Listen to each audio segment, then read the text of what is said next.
Hello, this is Brennan Wilmington of the Left Turn Network, and welcome back to another Lumen Stock Invitational Series race, season number 4, race number 26. We are officially in the final 3 races of the season, and we are at our last road course race of the season here at the Willow Springs Raceway in Rosamond, California.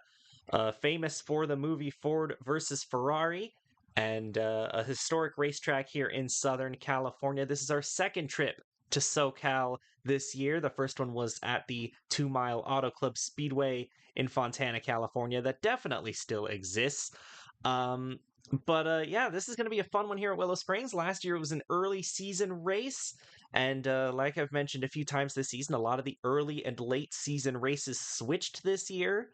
So this will give Willow Springs a brand new context, and we know that it's a very chaotic race uh, without it being later in the season. But I guess having it be later in the season kind of gives it an extra sense of urgency because you got guys that haven't won all year that are trying to look for their first career wins or first wins of the season here today. We have both of those on the front row, but we'll get to that in a second. Joining alongside me in the booth for the second time this year, it's Michael Paz. And Michael, I know that you're more familiar with a different version of Willow Springs, so what are you expecting to happen here in today's race? Well, hi, Brandon. Thank you. It's great being here, and I am looking forward to here at Willow Springs just because I've seen this track with a couple other series before, and it's just a lot more faster road courses than a lot of the other ones just because of the long straightaways. But my favorite part is some of these corners, especially like down in turn 7 and 8, where it it taunts drivers. It taunts them to think that they can go get a little bit more speed and pushes them right on the edge of the asphalt.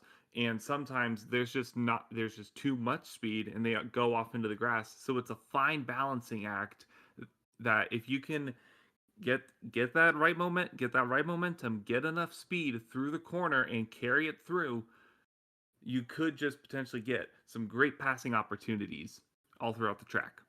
Yeah, the amateur drivers definitely had a lot of problems with this racetrack here a few days ago. We had 3 cars go off in turn 2 for that exact reason, and 2 of them ended up in wild flips. One of them was the race leader. So, will we see that here? Maybe, maybe not. These guys are a little more experienced with this track. I believe that 2 of the 3 drivers that went off in that race, the 2 that ended up upside down, had never raced on this track before. But yeah, what if you're starting towards the back in this race? And starting at the back of the road course is not really, of course, ideal. If you're starting at the back, what is your best strategy to try and get to the front on this track?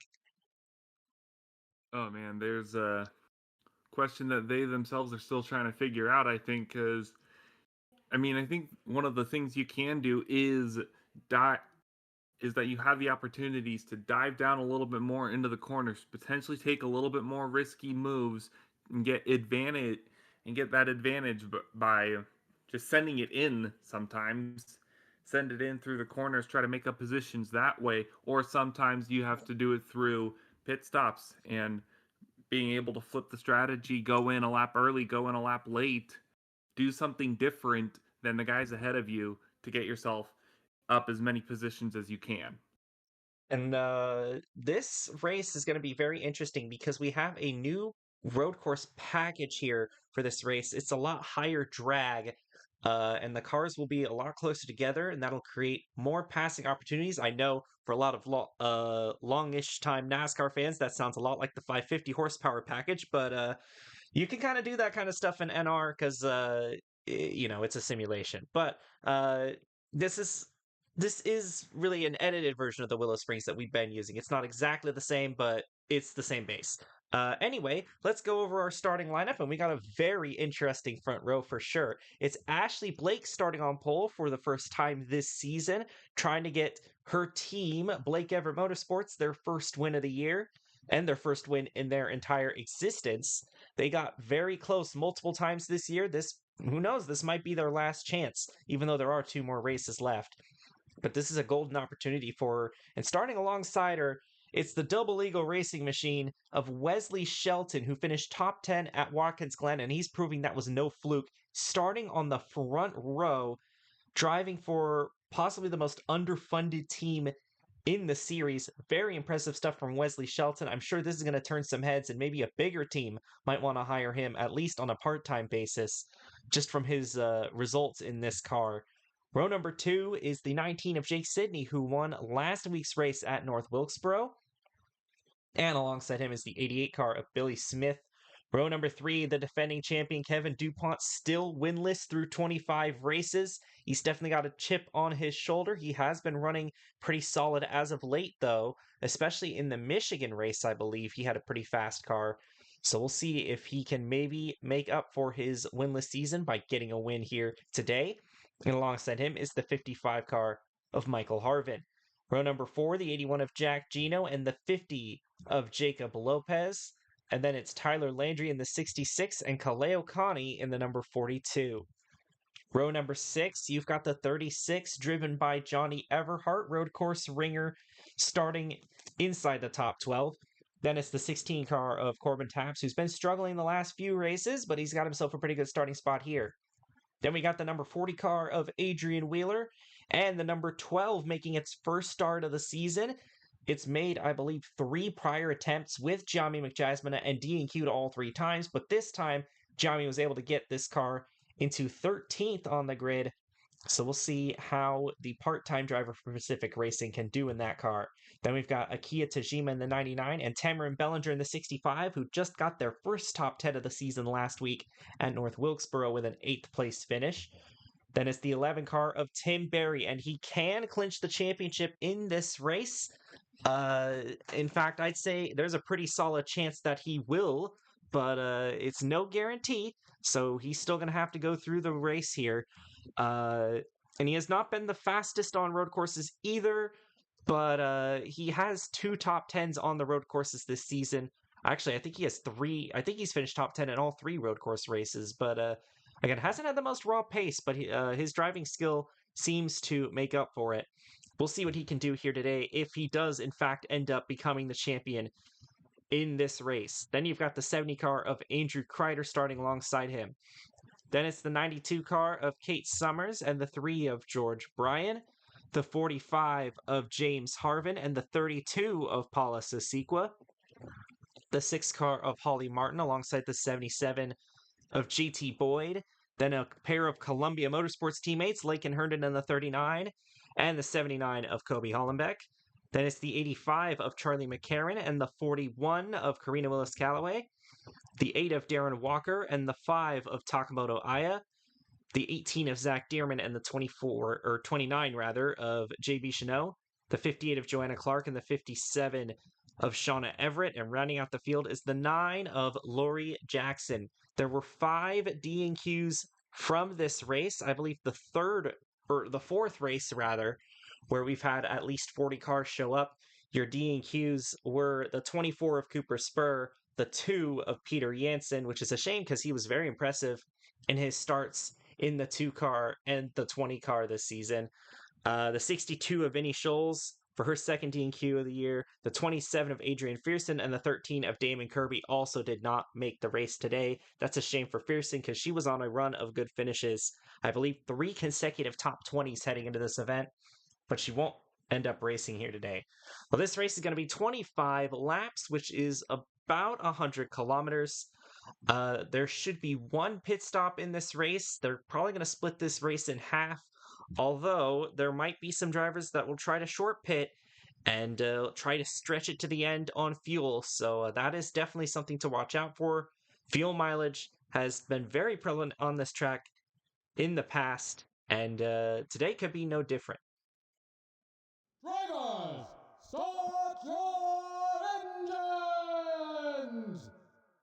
And the field will roll off here at the Willow Springs Raceway. Michael, who do you think's going to win the race today? All right, well, I'm always one for underdogs, so I'm kind of looking towards that 33 of Wesley Shelton. I think he's gonna be the one to surprise us all today. Yeah, he put this car up into second place. We know he's good on the road courses. I mean, he was hired as a road course ringer, so obviously he's going to be good on the road courses, but it was really just a matter of if the car was there underneath him. We're going to find out here today after 25 laps if that can happen. This will be a huge upset indeed. Both of these two would be a big upset. Ashley Blake and Wesley Shelton are going to lead them to the green. We are underway here at the Willow Springs Raceway.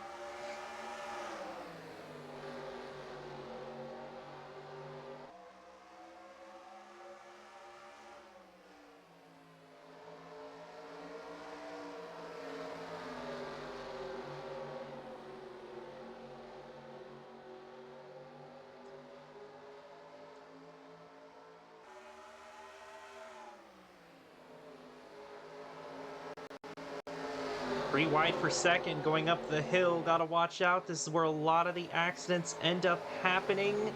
But it looks like we're going to be clean, at least for now. Sydney almost got turned by the 55 of Michael Harvin. Gotta be careful there. This is another trouble corner right here, right at the bottom. Well, one of the bottoms of the hill, I guess. The bottom of the hill isn't down until here, but there's a bit of a flat area there where that corner is. A lot of cars end up running into each other. And Wesley Shelton has stayed to the inside of Ashley Blake after this first lap. He's going to try and slide job the 52 into the corner. Blake's going to overrun the corner wide, and Wesley Shelton's going to lead lap number 1 for Double Eagle Racing. What an amazing achievement this is going to be. Yeah, it looked like he was going to fall back pretty quickly there through those first few corners, but he held strong, able to slide through going into those final 2 corners. Great job for the 33 car. He's got out to about 7/10 of a second over the 19. And the 52 looks like it's fallen to 4th now. Yeah, Blake is battling Kevin DuPont for P4 here. Michael Harvin, Jake Sidney were both able to get by. Sidney, the defending, well, not the defending race winner, last week's winner, trying to run down the 33 car of Wesley Shelton. The defending race winner was Latanya Gray. She's not in this race, so and the other previous winner at Willow Springs, Montana Sherman, is not in this race either. So we're gonna have a new winner at this track no matter what happens. Wesley Shelton gonna try and get his first career win here today, and behind him, I think all of these guys have won before, including Kaleo Kani, who has won at Sonoma before back in season 2. And he's gained 4 spots since the start of the race, so this 42 car is looking pretty good as well. DuPont trying to get underneath Blake again, side by side off the final corner. They're going to drag race each other down the front straightaway. Also a battle for third going on, or a battle for second rather. Uh-oh, Corbin Taps is in the pits. Looks like he got into an accident at some point, if we can catch him. And that is heavy damage on the number 16. The 88 of Billy Smith also looks like he has damage. And we will show you all of the accidents that happened at the end of the race in what we call the Carnage Cam. The 19 of Sydney almost off the track there as Michael Harvin's trying to pressure him for the runner-up spot. Yeah, 55 went a little bit wide there into the corner, trying to get the spot from the 19 to Sydney. Sydney's able to hold on for now. Almost goes off the track himself. Able to stay ahead though for now. There's a battle though right behind them for 4th. 52. Holly's coming back against your former champion. Yeah, Kevin DuPont, Ashley Blake still side by side for position. Tamron Bellinger up in the top 10, battling for 8th. This is where they finished last week. Maybe Bellinger's going to string together a few good runs to maybe save their seat here in the number 65 car. We'll have to see how that ends up playing out for them. But the 33 of Wesley Shelton, I mean, he has been the class of the field so far. Nobody's really been able to get close to him.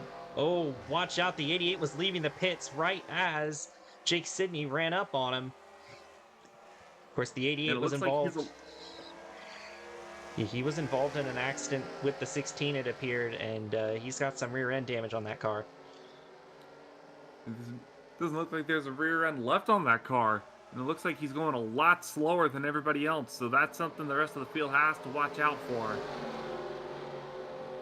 Oh, DuPont's going to slide wide here. Billy Smith runs into him, and a lot of front end damage to the 1, and he's off the track. He's going to rejoin, but that is a ton of damage on the front end. That is going to ruin Kevin DuPont's day, and he cannot be very happy at Billy Smith here. He's got to be fuming inside that race car. He's And all he's over the still back trapped of him. behind him. I think he's showing his displeasure right now, running right on the back of him here. And if I'm his crew chief, I'm just telling him, keep your temper. Don't do anything dramatic here. Just fall back in line, and it looks like that's what he's going to do. Yeah, he was losing enough positions already, staying behind the 88.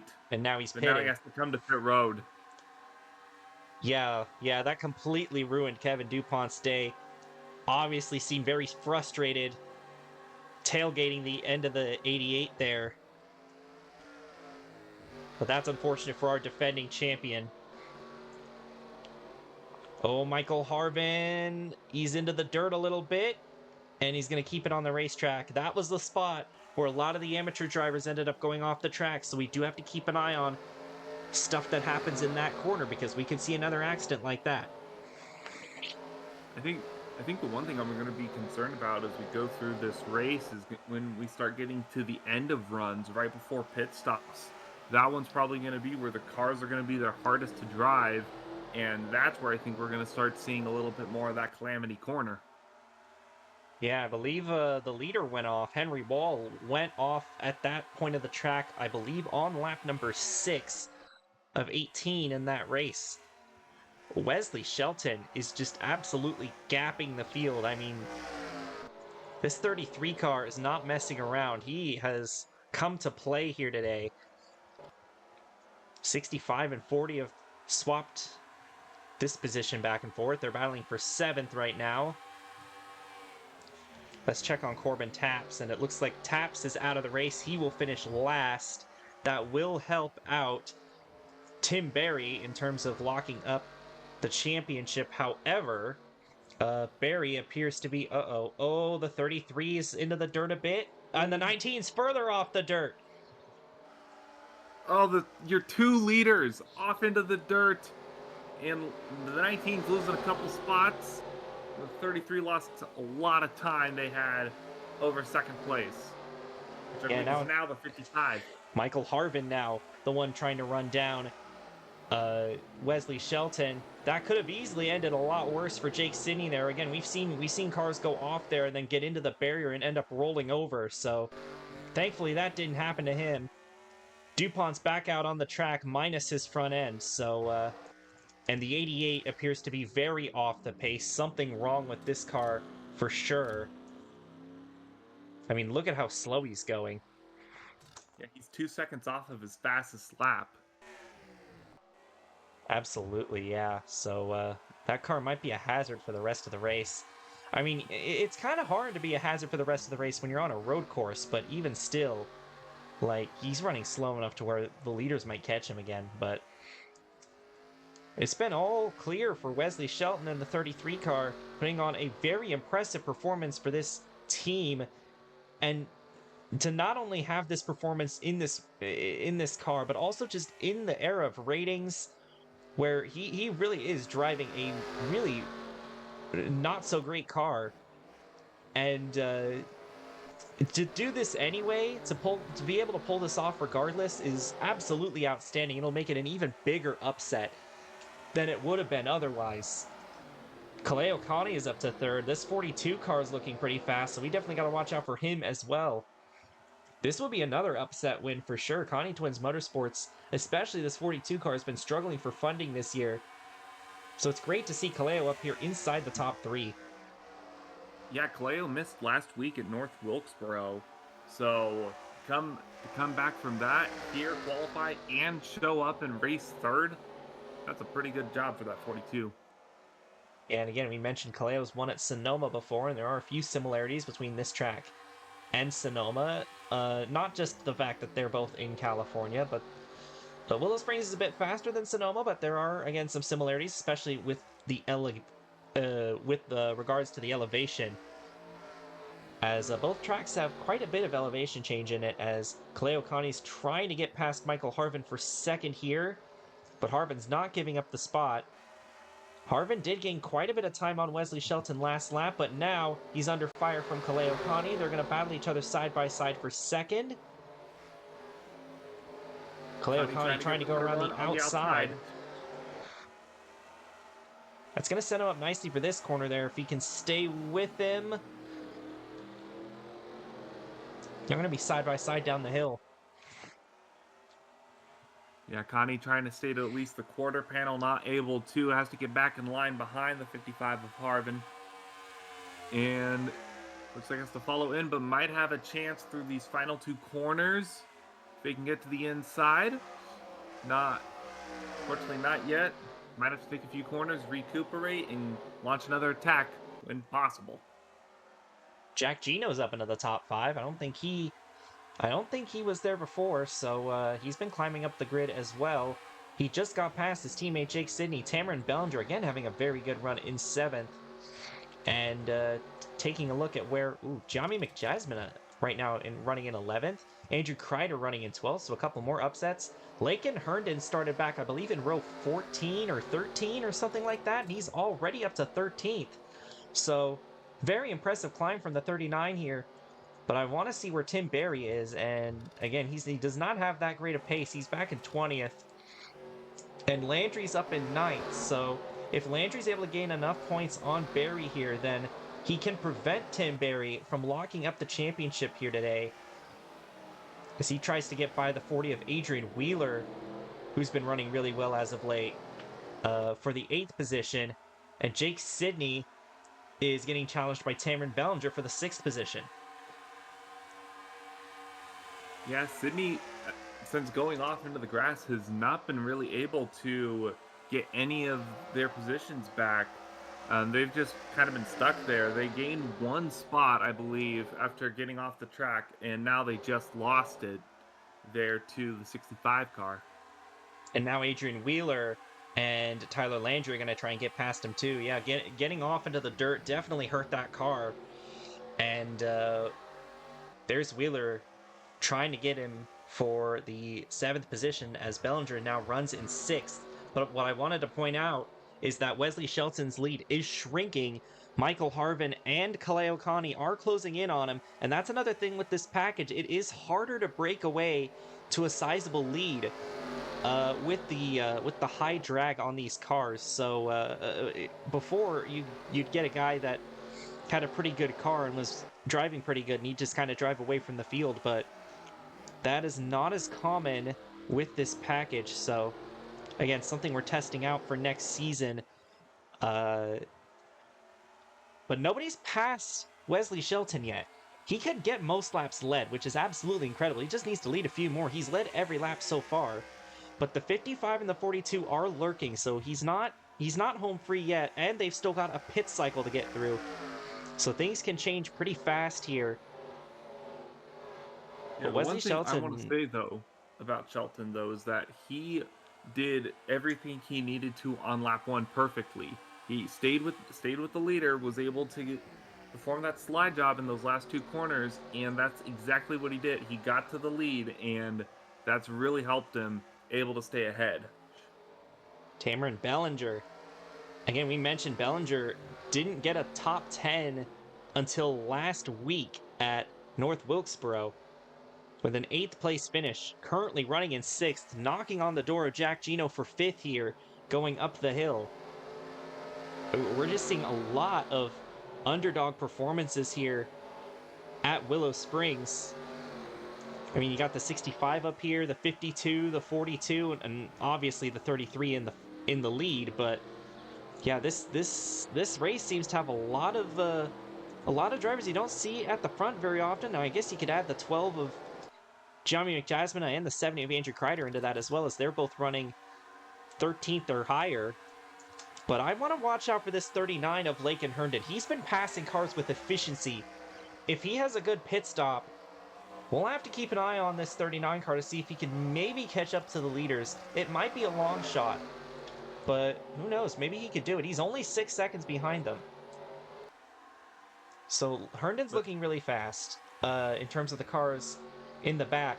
But up at the front, Michael Harvin is now to the back bumper of Wesley Shelton, and now Shelton's going to have to play defense here in that 33 car. 55 might have a lane under him here. You got to be careful on the exit of this corner, though. You don't want to get into each other. They're going to be side by side. Harvin does not run him off the track. They're still going to be side by side going up the hill. Harvin's going to have the advantage on the inside lane through this corner. But if Shelton can stay with him, then he might be able to get him next corner. But it looks like the 55 is going to clear Wesley Shelton for the lead on lap number 12. And I think that really came down to he did not get that corner wide as they started going up the hill, because I've noticed when you start to go wide on that corner, that's the one that kills your momentum and you're not able to complete the pass as you go up the hill and down it. But 55 took that corner greatly, and that's what helped him get past that 33 car for the first lead change, or second lead change. And we will see when these guys decide to pit. They're all coming in now. Here we go. Splitting this race in half. And we'll have to see how the strategy plays out. Tyler Landry, Kate Summers, and Kobe Hollenbeck, as well as a couple others, are going to stay out an extra lap. And this is what I was talking about. If you're in the back half of the field, try something new. Yeah, this is what I was talking about. This is what we saw last year. We saw a lot of cars come in and pit right here on lap number 12, but not all of them could make it on fuel. So fuel saving is going to be very important here on this second run. Harvin's already ended his pit stop there. 4 tires for everybody and filling the car full of fuel. Kaleo Connie is going to get by Wesley Shelton as well. Ashley Blake's going to lose some spots in the pit. Lakin Herndon's going to gain some spots in the pits. So again, I said watch out for the 39, and now you got even more of a reason to watch out for the 39. Further back here, it looks like the 70 lost quite a bit of time in the pits, so that's a shame for him. But still out on the track is Tyler Landry in the 66, and he's already won on a road course this season at Mosport. He led all but 1 lap in that race. We'll have to see what he does here. Kate Summers finished second in this race last year. Kobe Hollenbeck, George Bryan, Shauna Everett, Karina Willis-Callaway, GT Boyd, all on this strategy of overcutting by 1 lap. And I think the strategy here is just to make sure that you've got enough fuel to make it to the end more than anything. Plus, there is a decent amount of tire wear on this track as well, so this could give you a tire advantage for the second run. We'll have to see where they come out compared to everybody else, but Tyler Landry, he's second in points. I mean, I know it's a big gap to the 11, but he's able to make up some more positions. That's a couple more points and prevent the 11 from locking up the championship. I believe Landry's going to come out in P6, maybe P7. Be careful. Looks like it'll be P7 for Tyler Landry. That was almost obliterated by the 39 car there. Yeah, the 39 really had to get on the brakes there. Oh, Bellinger, stay on the racetrack, Tamarin. Tamarin Bellinger, again, having a very good race here today. They're up to 4th now, which, again, a top 5 would be amazing for that 65 team. But it is Michael Harvin in the lead, and he's got a pretty decent-sized lead over Kaleo Connie. It looks to be about 2.5 seconds, maybe 3.5 seconds. Wesley Shelton still running in 3rd, in line for a podium. And then Bellinger and Gino are battling each other for 4th here. Not as many incidents as I would have expected on this track. I believe we saw one earlier. Oh, maybe I spoke too soon. The 5 has some left side damage and is well back of the next car. So I imagine something must have happened to Takamoto Aya there sometime between the pit stop and now. Yeah, not looking good for that 5 car. It looked like probably made contact with the wall. I know that one corner earlier in the first half of the track has been one that's been giving everyone trouble. JT Boyd has damage on the same part of the car as well, so you might be right. Maybe they were running that corner wide and they ended up getting into the barrier. Tyler Landry trying to hold off the 52 and the 40. He doesn't have the heat in the tires right initially after taking them, so he's going to be at a disadvantage for the first couple laps on this run, but he should have the tire advantage for the rest of the run, though, if he's able to manage it. And the gap is 3.4 seconds between Michael Harvin and Kaleo Kani. And I mentioned how it's kind of hard to break away with the new package. Well, one way you can break away is with a really good pit stop, and that's exactly what Michael Harvin managed to do here today. We'll see if he can hold on to that lead for 10 more laps.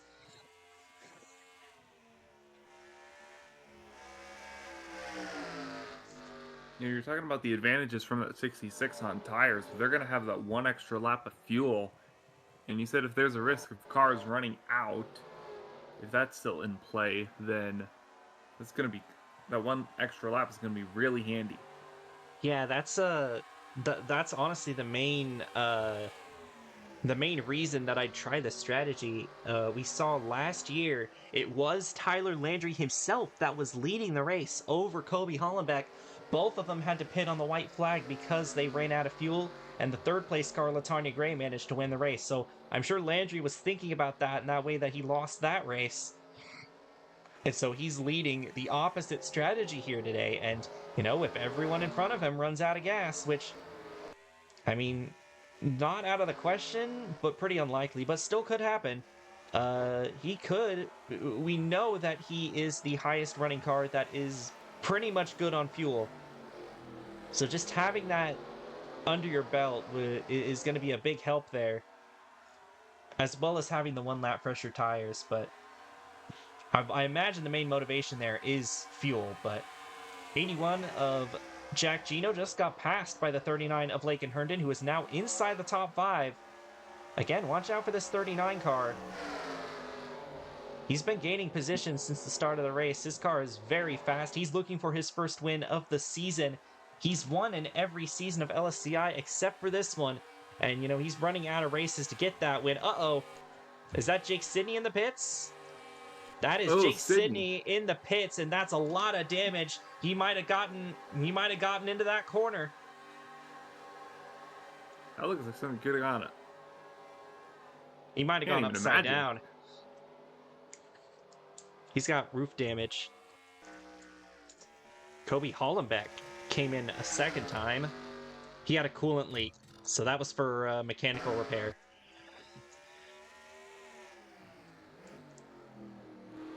But again, we'll have a couple of incidents to go back to. Yeah, again, we'll have to see what happened to Jake Sidney to cause all that damage. I think I have an idea of what happened. And for second, we had a change of hands as Wesley Shelton got past the 42 of Kaleo Kani. Lakin Herndon is now in 4th. He's losing time to the leaders, but he's running about the same as these two are. So he needs to find that track position somehow. He's running pretty hard. I don't know how that's gonna do with the fuel, but I tell you what, this 66 car's tires are kicking in. He just flew past the 81 and is now gonna try and fly past the 65 here into turn number 1. They're gonna be side by side for position. And the tire wear matters a little bit more on this track than it did last year. Again, that's kind of part of the new track INI that we have here, but Bellinger's not going to give up that spot easy. Landry had a full head of steam there, but not able to get enough momentum to complete the pass. Landry going to look for it in this corner. 65 goes a little bit wide there. Still side by side. Landry looking for the better run down the hill. I think the 65 of Bellinger might not. Here comes the 66 right back. Landry looks like he's got a bit of an advantage. She can clear the 65 of Bellinger going into the last 2 turns. Looks like he will. Bellinger's still trying to fight back there, but Landry's got them clear for the moment. But the 65 is going to try and send it in the final corner. Wasn't quite able to get under, and it looks like Landry will get the spot. This 39 and 66, they're both looking really fast here. We'll have to see what the gap is across the line. And again, they both didn't really gain that much on the leader. But I tell you who did gain on the leader. It was 4.1 seconds. Now it's 3.8. Wesley Shelton and Kaleo Kani are trying to run him down. But I'm not sure if Kaleo Connie is content with riding behind Wesley Shelton here. These two might get into another fight for position, but Michael Harvin doing a great job here out in front. His crew put him out into the lead, and he has not given it up since. And it's just really a matter of if he's got enough fuel to make it to the end at this point. The fight for second continues. And Good run down the hill for the 42. The more these two fight, the more the 55 can get away. So it's like podium's got to be good for both of them. But of course, they're racers. They always want one position more. Where's the 65 and the 81? Oh, the 81 is far back now. And the 65 as well. I think they might have gotten into each other or gone off the racetrack. Again, we'll have to see what happened. I don't see any damage. Well, maybe a little bit of damage on the side of the 65, but they lost a ton of positions there, so that's unfortunate for both Jack Gino and Tamarin Bellinger. That's put Gianni McJasmina up into 7th. Adrian Wheeler, Kate Summers, Holly Martin now in the top 10. And if I recall correctly, we have not seen that 12 car all year. Yeah, that's the first race that the 12 has made. They've attempted 3 races. That's the 4th Pacific Racing car. They attempted 3 races earlier in the year with Gianni McJasmine and DQ'd all 3 of them. So that is the first time that the number 12 has made a start this year. Here we go for second. Kaleo Connie gonna try and get past Wesley Shelton here. Shelton with a little bit of an advantage through 7, but here comes Kaleo Connie. Connie's got the opportunity to send it in! Bit of a slide through the corner there. Connie's got the spot. Meanwhile, for 4th, Landry and Herndon are fighting each other. I haven't seen Landry try an attempt to pass on the 39 yet, but he's been right behind that car for the last few laps. But that was a great lap there from Michael Harvin. The gap is now almost 4.5 seconds, but again, the concern right now is not the gap for Michael Harvin. It's the amount of fuel he has in his fuel tank. Does he have enough to make it to the end? And if he doesn't, what about these 2 cars behind? What about the 42 and the 33 who have been fighting each other for second place? What about the 39 and 66 who have been climbing up through the field? Well, I think we know the 66 is good, considering he pitted on lap 13, but again, you got to think about these front 4, if they've got enough to make it. And I think those 2, the 39 and the 66, they're actually catching 2nd and 3rd, I believe. Looks like they are, yeah.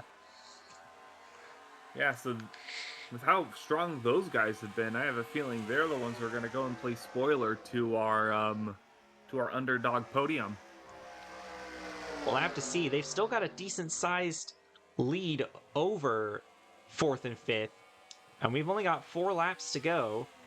Michael Harvin is in cruise control right now. It's been a long time since Michael Harvin's won. His last win was at Auto Club, second to last race of Season 2. He went winless last year. He's gone winless all of this year. So this will be a long winless drought that Michael Harvin will be breaking if he can hold on. And he is gaining over the 42 and the 33. But again, does he have enough fuel? Here we go. Ashley Blake and the 39 of Lake and Herndon are now fighting each other. The 66 looks like he's gotten past for 4th place. And now the battle for 5th is on between Blake and Herndon. They almost make contact at the top of the hill, but they keep it off each other, and it looks like Blake's going to get the spot. Blake able to go stop a little bit of that momentum that the 39 had, and right behind them is the 12 car. Gianni McJasmina. This would be a career best finish for McJasmina if she can hold on to it. And this will be, of course, a career best finish for Wesley Shelton as well, if he can hang on to this 3rd place. But Michael Harvin still in cruise control here as we come to 3 laps to go. I'm curious if this 66 car is going to catch up to the 42 or the 33.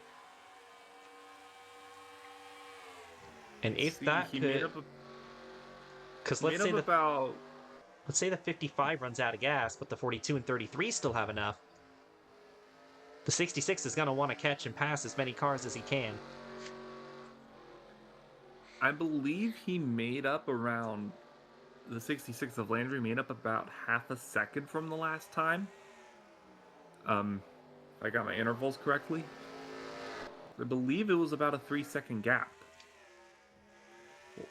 Last lap around, now it's I think 2.5. He's been gaining some time on the 52 and 39 as well, so yeah, here we go. 2 laps to go. Michael Harvin all by himself. Then it's Kaleo Connie waiting in second. Wesley Shelton third.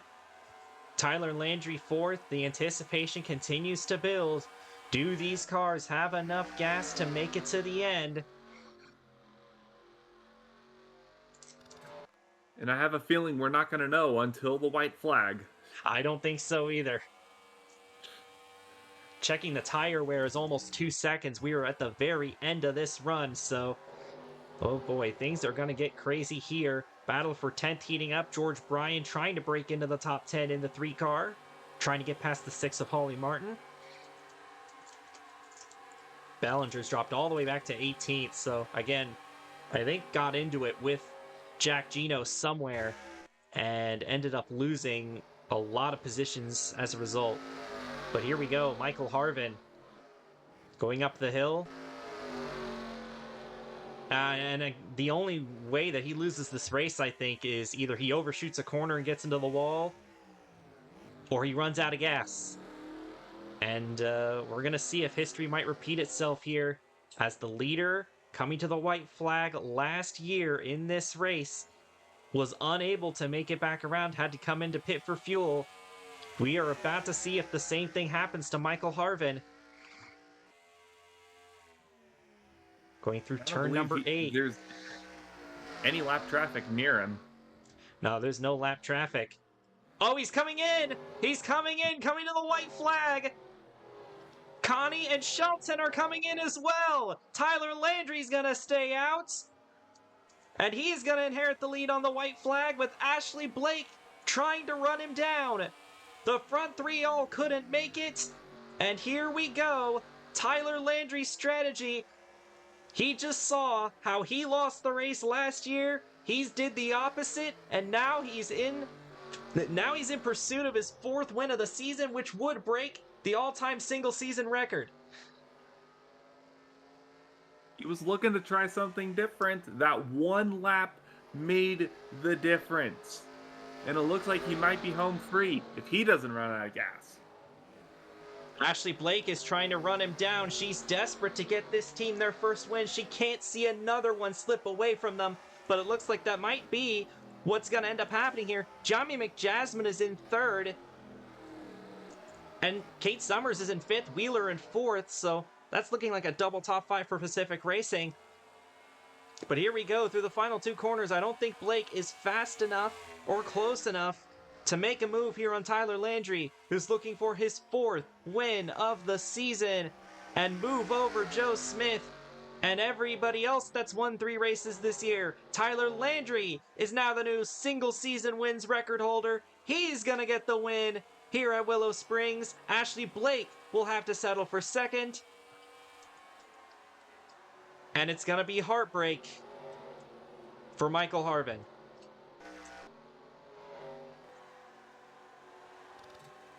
Where is he going to come across the line? 22nd.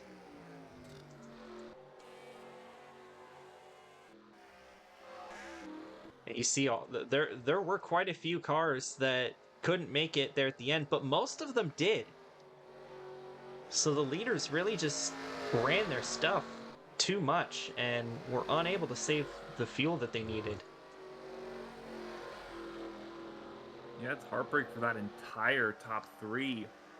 I mean, you said it would have been underdog. I saw the 42 D&Q last week, as we said. The 33 has not made many races. So, and unfortunately, it all came up 1 lap too short. and it cost them over 20 positions. Tim Berry, you see him peeking his way into the top 10 like he's done all year long. Although, considering Landry won the race, I'm not sure if Berry's locked up the championship or not. I think he has to be 94 points up on Berry. Let me do the quick math here. Honestly, he might have done it anyway just by finishing 10th, but we'll have to see. He has to be 94 points up on Landry. So Landry would get 47 points from this win. He has 587. So that would put him at 634. Berry will get 26 points by finishing 10th. That puts him at 733.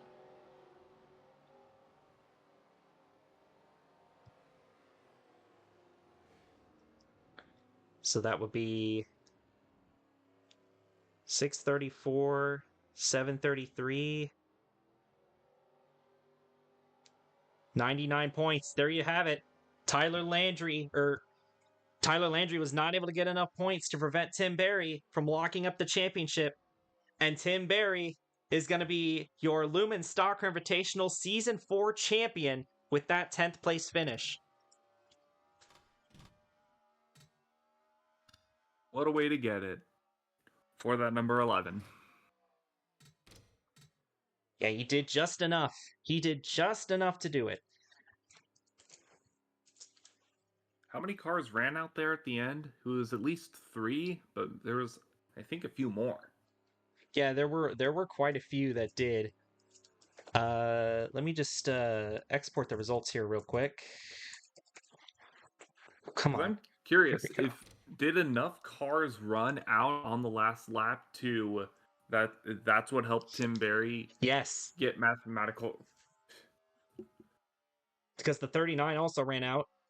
I'm not sure where he was running prior to it, but if he had finished 5 positions lower, he would not have locked up the championship. However, that comes with the caveat that 3 of those cars were ahead of Landry. And I think Berry was running somewhere within the top 20, so maybe it did, maybe it didn't. We can look into that further a little bit later, but that was quite the race. Before we get into our proper post race, here is the Carnage cam showing all the incidents that happened in this race, and you're going to see that right now. 3 wide into turn number 1, Johnny Everhart, Kaleo Connie, and Billy Smith. Billy Smith just carries a little too much speed there and ends up hooking himself across the 42, and he is going to go into the concrete barrier. Hard hit there for the 88. And he is also going to come back up the racetrack, and he is very lucky that he didn't get hit again. There you see a few cars taking evasive maneuver into the dirt there to not hit the 88 of Billy Smith, but yeah, that's what happened to Billy Smith to get him his damage. I thought he had crashed with Corbin Taps, but this was a different incident than that one. So yeah, 2 separate accidents here on lap number 2. Yeah, 3 wide into the first corner is never really a good sign here, and that's just pays out for the 88 like that. Slides off, hard impact into the wall. Thankfully did not hit anybody else. The other cars involved in that one were the 36 and the 42, and 42 was, it almost ended the 42's day if he got involved in that any more than he did. So very good avoidance by the 42. Unfortunately, not so good avoidance for the 88. Here's what happened to Corbin Taps. There you see him getting into it with Johnny Everhart in the 36. He kind of just ran the 36 off the road and then spun himself. And he gets some air as he goes down the hill here into the gravel trap and hard into the concrete barrier at the end of it. And that instantly ends his day as you can see the black smoke of death coming out of that car. But yeah, Corbin Taps just kind of running the 36 out of room, and Everhart really didn't have anywhere to go, and that ends up taking Corbin Taps out of the race. And full speed, I think, gives us how terrifying this is, because there it is out of nowhere, slides off, and then just there is a lot of sand. There's a lot of that sand trap there, and that still feels like it didn't do enough. Geez, that was a heavy impact for the 16. One last look at that incident. Again, just kind of running out of space there, and there goes the 16. And that's the last we see of him for the rest of the race. And then we had this incident with Billy Smith, slower. Here's the one. DuPont gets into him, up into the corner, almost throws himself off the track after that. Able to keep it going, though, and he is just livid with the 88 of Billy Smith. Gets right up to the back bumper of him, or what's left of it, and will not let him go for quite a little bit. Yeah, it's not very common that you see the tempers flare like this in LSCI, but it seems like when it does, Kevin DuPont's normally involved. But I completely understand his frustration here, as the 88 just slide job right in front of him when he was obviously slower, and it was really, really kind of pointless of him to do, and then it ends up costing Kevin DuPont a good run. So I completely understand his frustration there. Here's Takamoto Aya on the exit of turn 2, and we pointed out this corner as being a trouble corner, and we saw what happened to Jake Sidney as he went wide earlier in the race, and Aya almost flips the car, but thankfully the car comes back down on all 4 tires there, gets turned backwards as she rejoins the racetrack, and is able to loop it back around and continue. That could have been a lot more disastrous for Aya than it ended up being, but it still was pretty bad. She wasn't running that good to begin with, and that just made things worse. That corner just really sneaks up on you. It was one of those corners, like Michael said in the pre-race, where you think you can kind of go flat out for longer than you can, and you just end up getting into the wall. Yeah, and sliding into the wall like that is never a good sign, and yeah, really thankful that she didn't end up on a roof or anything like that. And you saw the 2 cars behind her also had to try to got a little panicked as well, went a little bit into the dirt as well. Thankfully, though, she was the only driver involved in that incident, because I wouldn't want to even imagine having multiple cars slide into the wall at that speed. Well, history repeats itself. Henry Wall, driving the number 19 while leading the amateur race, went off at this very corner and ended up going upside down. And now the same thing happens to Jake Sidney as he just goes wildly flipping through the dirt. Violent, violent accident as that corner that bit so many in the amateur series claimed a victim here in the Cup Series. And this is what it could have been for Aya. But thankfully, it didn't. But yeah, Jake Sidney, who already went off in that corner once, definitely was struggling with it. And that ended his day there. Fortunately, it seems like he's okay in terms of not being hurt, but the car is definitely hurt. So that's unfortunate for last week's winner. And Sydney was in 10th when this happened and slides off the corner into the dirt, and then it starts into a normal flip, and then it just gets really violent right there. Just goes from a slow turn into something very aggressive. Absolutely kills the day for the 19. It's amazing that it wasn't worse. Just because of how quickly it turned into that many flips. And you've just seen all of the accidents that happened in this race. There were quite a few of them, not as many as I was kind of expecting throughout this race, but still quite a few. But yeah, Michael, what did you think about that race? Was there anything that particularly surprised you, or did this go about as you expected? I mean, it kind of went a little bit how it was expected, just from how Willow Springs tends to do. There's that frenzy in that first few laps, and then if anyone, there's only so many cars that can prevail over the long run. Then you throw in the pit strategy and all that stuff happening, and what do you know? You needed that combination of both pit strategy and being able to make your way through the field, and that's exactly what Tyler Landry did here today. Now let's look at your top 10 here real quick. Tyler Landry first, Ashley Blake second. Again, so close to getting that team their first win again. Only 1 second back of Tyler Landry. Blake was leading with 1 to go at Chicagoland and managed to let it slip away there. But honestly, Blake was not really running top two most of this race. She did start on pole, but she fell out of the top two immediately. So second place finish definitely welcome there for Ashley Blake, even though it could have been a win. Johnny McJasmina with a career best finish in third. She won the Osco race at Willow Springs, so it seems like she's got a knack for this racetrack. She was already running in seventh before everyone started running out of gas, so that's a podium finish for her. And a good effort for the number 12 car in what is going to be its last start of the year, I believe. Adrian Wheeler finishing in fourth, continuing his hot streak ever since he won at Talladega. Kate Summers gets a top five as well. I believe that's her second one in a row.